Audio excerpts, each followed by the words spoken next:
세계가 민주주의 진영과 중국, 러시아 간의 대치로 심화되는 가운데 주요 7개국 G7 정상회의가 일본 히로시마에서 개막했습니다. 젤렌스키 우크라이나 대통령의 깜짝 참석으로 분위기는 더 달아오르고 있습니다. 우리나라는 윤석열 대통령이 초청국 자격으로 참석하는데요. 확대 회의에 이어서 한미일 정상회의를 이어갑니다. 일본 현지 연결합니다. 김세호 특파원. 네, 도쿄입니다. 네, 이번 히로시마 G7 정상회의 오늘 첫날인데 일정이 어떻게 됩니까? 네, 정상회의 첫날인 오늘 G7 정상들은 히로시마 평화기념자료관을 방문했습니다.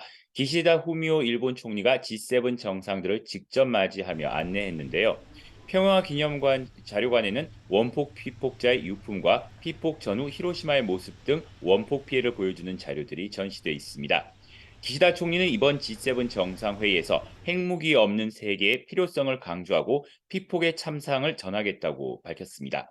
특히 조 바이든 미국 대통령이 자료관을 방문한 것은 지난 2016년 5월 오바마 대통령에 이어 미국 대통령으로서는 두 번째입니다. 다만 미국은 원폭 투하와 관련해 바이든 대통령의 사과 여부에 대해서는 그런 일이 없다고 잘라 말했습니다. 오바마 대통령 역시 원폭 투하에 어떤 메시지도 내놓지 않았습니다. 이 밖에 정상들은 무역 등 세계 경제 현안을 비롯해 인도 태평양 지역에 관한 의견을 나눌 예정입니다. 네, 미일 정상들의 모습 봤는데요. 어제 미일 정상회담이 있었다면서요? 네, G7 정상회의 개막 전날인 어제 조 바이든 미국 대통령과 기시다 총리가 만나 인도 태평양 지역의 평화와 안정을 강조했습니다.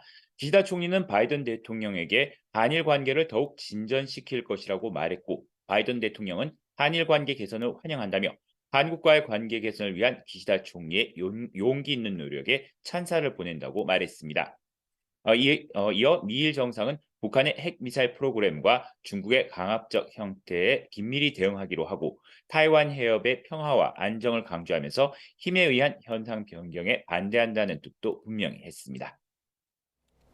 네, 정상회의 마지막 날에는 한미일 정상회의도 열릴 예정인데 관련 일정도 전해주시죠. 네, 이번 회의 마지막 날인 21일 한일 정상회담이 각각 열릴 예정입니다. 특히 윤 대통령과 기시다 총리는 한일 정상회담 합의에 따라 오는 22일 히로시마 평화공원 내 한국인 원폭 희생자 위령비를 공동 참배합니다. 양국 정상이 공동으로 한국인 위령비를 공동 참배하는 것은 처음 있는 일이고 한국 정상으로서도 첫 참배입니다.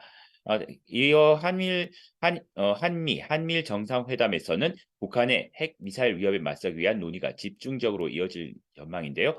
삼국 간 레이더 정보 실시간 공유와 확장 억제와 관련된 논의가 한층 더 구체화될 것으로 보입니다. 지금까지 도쿄에서 전해드렸습니다.